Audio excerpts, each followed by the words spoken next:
Sibling rivalry is nothing new. Donald Trump tells the story that when he was a young boy, he was breaking promises to his younger brother at an early age. He says, as a kid, I was making a building with blocks in our playroom, and I didn't have enough. So I asked my younger brother, Robert, if I could have some of his blocks. And Robert said, okay, but you have to give them back to me when you're done. And Trump says, I used all of my blocks, then all of his blocks. But when I was done, I had a great building, and I didn't want to tear it down. So I glued all the blocks together, mine and Robert's. Robert never did get those blocks back. Actress Candice Bergen may have felt somewhat deprived as a child. It may be strange for you to think of her with sibling rivalry because she was an only biological child. But as she grew up, she had two siblings, both of whom had larger rooms in their home and had more clothes than she did. Who were these two siblings? They were the dummies of her father, Edgar Bergen. He was a ventriloquist, and he had Charlie McCarthy and Mortimer Snerd, and they were treated with higher esteem than was Candice Bergen, his own daughter. All of us know that we're enjoying the visit of Prince William and Princess Kate to Los Angeles this weekend, but even royal families are not immune to sibling rivalry.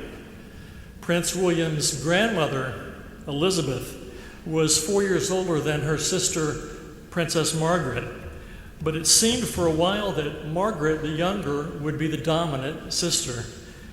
Her nanny once wrote, she developed a mean left hook, and she used to hit Elizabeth with it, leaving Elizabeth covered with all kinds of bruises.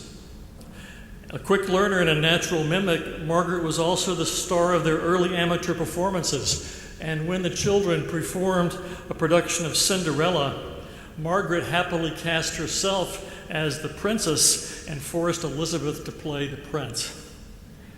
Sibling rivalry is in all of our families.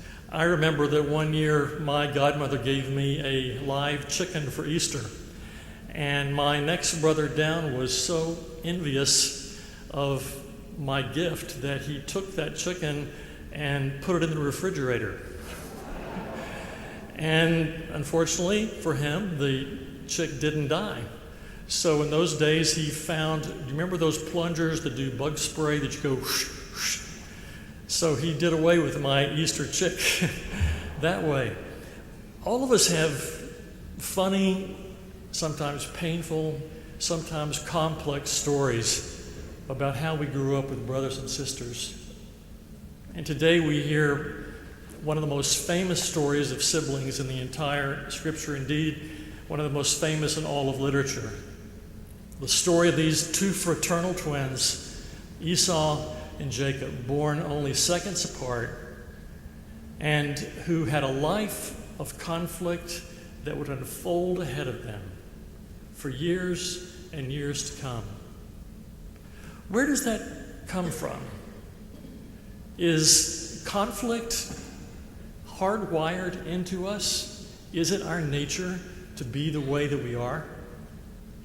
Or is it our nurture, how we're raised, the experiences that we encounter with mother and father, the encounters we have with the world itself?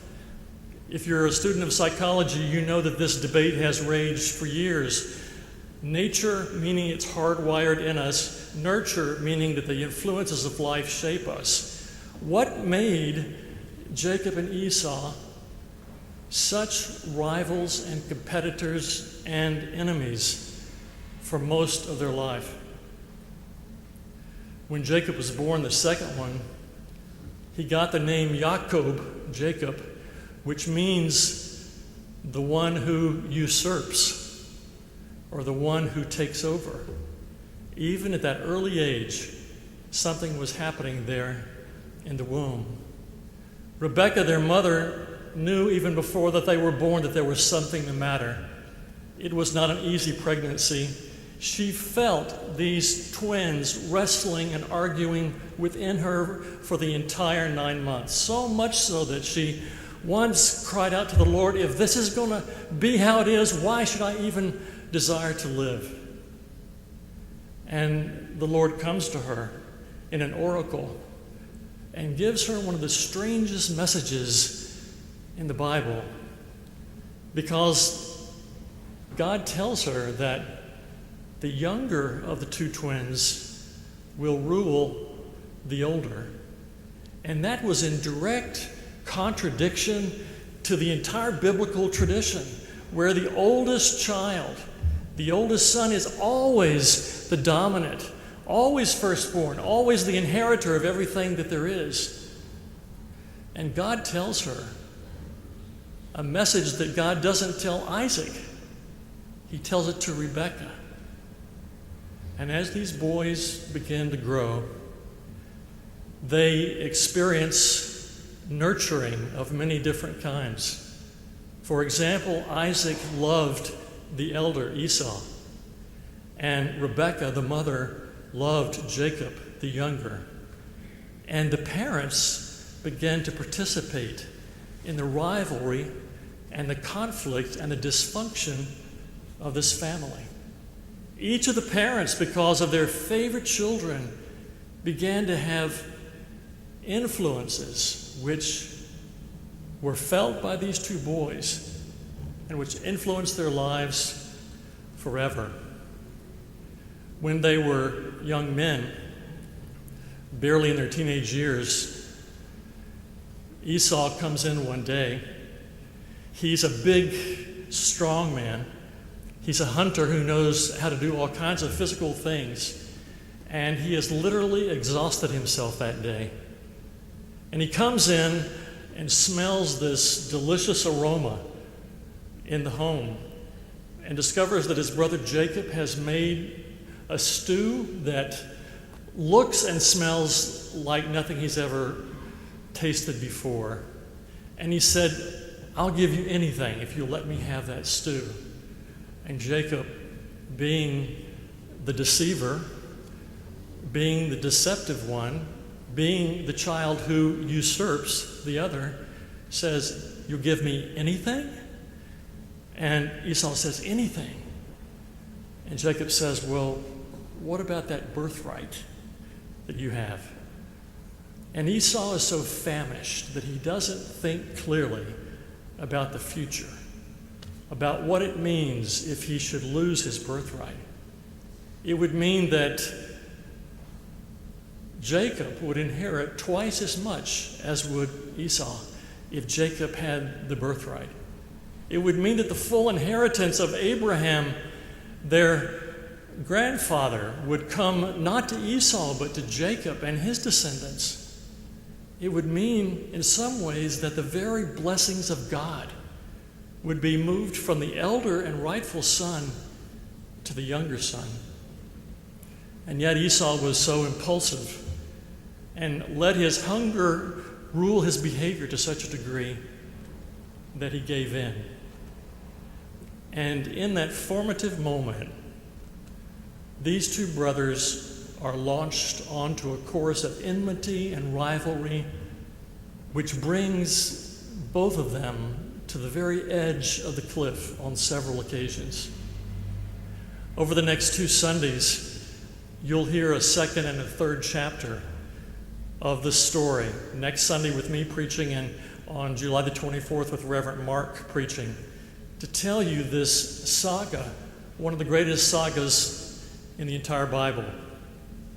Where does this come from, this rivalry within the womb, this hardwired nature that seems for some people to make them be the way that they are? There is a researcher named Don Glass who studies the behavior of sharks, and he suggested that some behaviors may be hardwired within us. In one of his research papers, he writes, there are nearly 400 different kinds of sharks. And depending upon the species, shark embryos develop in 3 distinct ways. Some, like the hammerhead and the blue shark, nurture developing embryo eggs into the ocean. They just lay them into the ocean. Other sharks lay the eggs into a thin protective case around the embryo, and the embryo remains inside of the mother shark in one of her 2 uteri. But one of the most bizarre behaviors of sharks in the womb, when there is more than one fetus within the womb, is that it's very common for one, whichever is stronger, to be so voracious in its hunger that it eats the other embryo or embryos. Almost from the beginning, a shark seems to be programmed, hardwired towards sibling rivalry, no matter it's his brother or sister in the womb, hardwired for hunger, for dominance. And in a world where we know that sharks are even hunted today, you can understand why this aggressive behavior may be a part of how God makes the species survive. But Don Glass wonders if this behavior is in sharks. Could it be that there's also a nature part of us where aggressiveness or competitiveness or rivalry or stubbornness or the inability to be flexible is rooted somewhere in who we are because of mother and father and grandmother and grandfather and on and on? We don't know for sure, but we know that somehow God works in the midst of families that are even entrenched in the deepest dysfunction you can imagine. God could have looked the other way, away from this dysfunctional family, and yet God had chosen this group of people through whom to act. God could have turned his back on Abraham and Sarah the many times that they disobeyed him, but God remained faithful. God could have turned his back on Isaac, who didn't seem to be a charismatic son of Abraham, but God remained faithful. And when Isaac marries Rebekah finally at the age of 40, and there is barrenness in Rebekah as there was in her mother-in-law Sarah, God could have easily not allowed a child to be born. But God chooses strange ways in which to work within the world, even in dysfunction, even in the midst of competitiveness and rivalry, even in the midst of stubbornness and anger and hurt, even when we go at each other.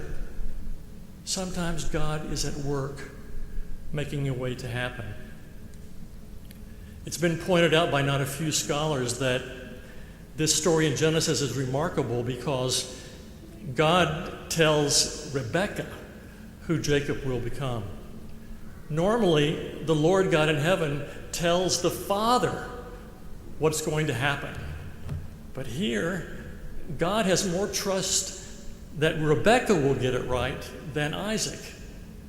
And so God gives her the knowledge of what is going to happen to this young man and how he needs to be nurtured and tended and cared for. But what's really unusual about this story is that the Bible doesn't pull any punches in describing the characters of these 2 brothers who grow up side by side. Neither one of them is particularly appealing. Esau is impulsive, strong, demanding. He throws his weight around to get what he wants. Jacob is sly and conniving and works behind the scenes to pull all kinds of strings to get what he wants. He's the trickster. Neither one of them are appealing. And yet God chooses a flawed man, Jacob, through whom God will work the inheritance of the whole Jewish people. What is it that makes us one way or the other? And is there any way that we can change our heredity? Whether that heredity is biological or whether that heredity has been learned because of behaviors given to us by mom and dad. Is it possible to transcend who we are, to become someone better? 40 years ago, Dr. Philip Zimbardo, a young professor in psychology at Stanford University, conducted a radically new set of research which posed the question, what happens when you put good people in an evil place? Does humanity win over evil, or does evil triumph? What Dr. Zimbardo did was to build a prison cell on the campus of Stanford, several cells, to simulate as much as he could what a prison looked like. And he asked for student volunteers, chosen at random, who would agree to be the inmates in this prison. And then he took another group, also chosen at random, a larger pool of students who had displayed stable moral values in preliminary testing, and he assigned them the job of being the prison guards. Well, they started this experiment with no other guards there to show the guards how to behave toward these prisoners, and what resulted was startling. Dr. Zimbardo later wrote, "Our planned 2-week investigation into the psychology of prison life had to be ended prematurely after only 6 days because of what the situation was doing to the college students who participated. In only a few days, our guards became sadistic and even violent, and our prisoners became depressed and passive and showed signs of extreme stress." If you want to read more about that, there's a website even now posted by Dr. Zimbardo. It's called the Stanford Prison Experiment. And that research that was done in 1971 has been replicated time after time in the last 40 years. What is very disturbing about it is that the results of the Stanford prison experience show that people tend to conform even when that means otherwise good people do terrible things. Since then, the experiment has been used to help to explain everything from Nazi Germany to what happened when the U.S. soldiers in Iraq abused the privileges in a prison called Abu Ghraib. It could be argued that it's fair to ask if Jacob and Esau tended to conform to the dysfunctional family dynamics into which they were born. If that's the final bottom line answer, it's pretty discouraging because it suggests that all of us may tend to conform to dysfunction around us. As the old adage goes that I learned as a child, a barrel full of good apples can quickly lose their health by only a small handful of rotten ones. For these past 40 years, Dr. Zimbardo has gotten tired of being known almost exclusively as the evil scientist who proved this tendency on the part of human beings. Indeed, he has accomplished many positive things in his life, including creating a clinic for shy people, and he also served as the president of the American Psychological Association. But he says that these are largely overlooked, and what people remember wherever he goes is, aren't you the guy that made that prison and showed that people become evil? Aren't you the one that showed that we lose our positive values and we conform to the worst behavior? This past Monday, I heard an essay on National Public Radio by reporter Amy Standen, who interviewed Dr. Zimbardo these 40 years later. She says the problem is that Dr. Zimbardo doesn't see himself that way. He sees himself as a force for good in the world, not evil.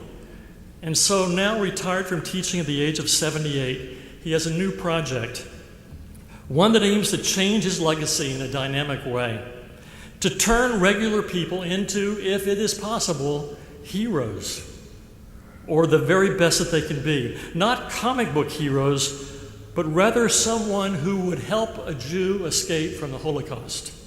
if called upon. Or even something more ordinary like standing up for a classmate who was bullied in school. So he's calling this new project the Heroic Imagination Project. It's a nonprofit training organization based in San Francisco. And one of his first programs has been to teach heroism at high schools, a charter school called Arise, in one of the tougher neighbors of Oakland, California. Dr. Zimbardo claims that heroes are not extraordinary people. They are ordinary people who learn how to do extraordinary things, how to step out of themselves, to put their best self forward in service to humanity. And it starts with internalizing heroic imagination, namely, believing that I could do that good thing. If Zimbardo discovered in 1971 that normally good people can tend to conform to destructive behavior when placed in evil situations, is it possible that normally good people can also learn to conform to the highest values, to positive behavior by having that behavior taught and consistently reinforced? A few years ago here in California, a 16-year-old girl was attending a prom at a high school, and she was gang raped by several students and other men who were hanging around the outside of the school. We know from police reports that dozens of kids watched, and some of them even sent texts to their friends telling them to come and to check it out. It took 2 hours before anyone called the police to tell them what was going on. So this class that Dr. Zimbardo is leading in Oakland, California, is about training kids to break away from the pack, to be the person who defies conformity and who does the right thing.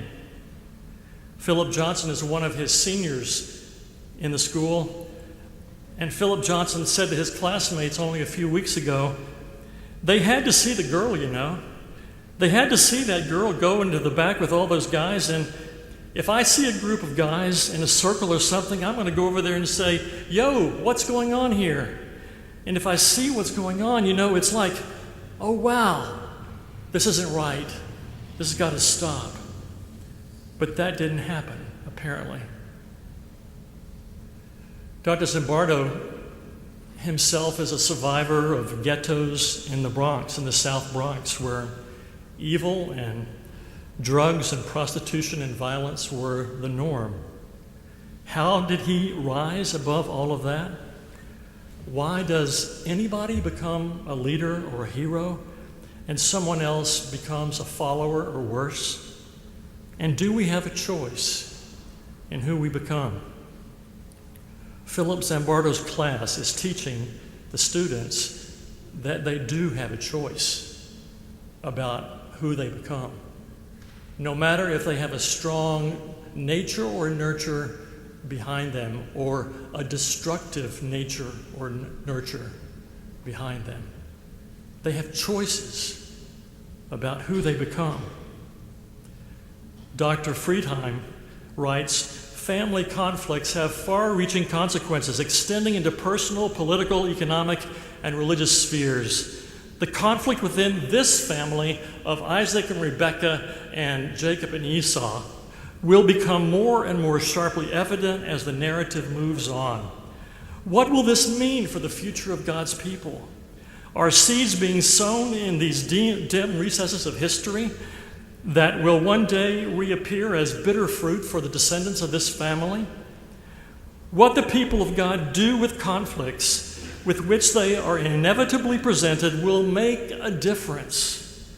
And amid all of this intra-familial difficulty, what becomes of the promises of God?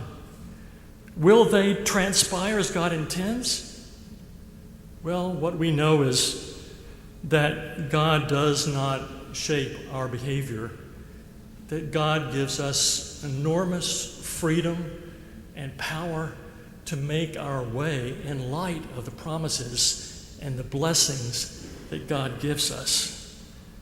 God works with us if we are willing to shape our future. God will be faithful.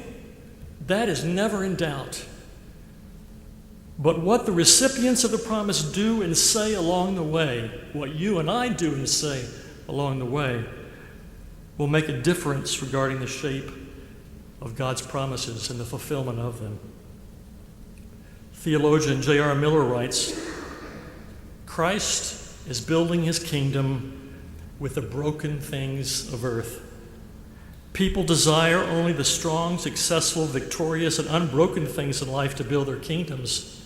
But God is the God of the unsuccessful, the God of those who have failed. Heaven is being filled with earth's broken lives, and there is no bruised reed, to quote Isaiah, that Christ cannot take and restore to a glorious place of blessing and beauty. He can take a life crushed by pain and sorrow and make it a harp whose music will be total praise. Christ alone can lift earth's saddest failure up to heaven's glory. And that's our choice, to see freedom all around us, to choose either to conform to evil or to conform to good, to listen to the worst impulses within us or to dream and strive for the very best. God gives us this choice, and it is the greatest gift we have in all creation. Thanks be to God.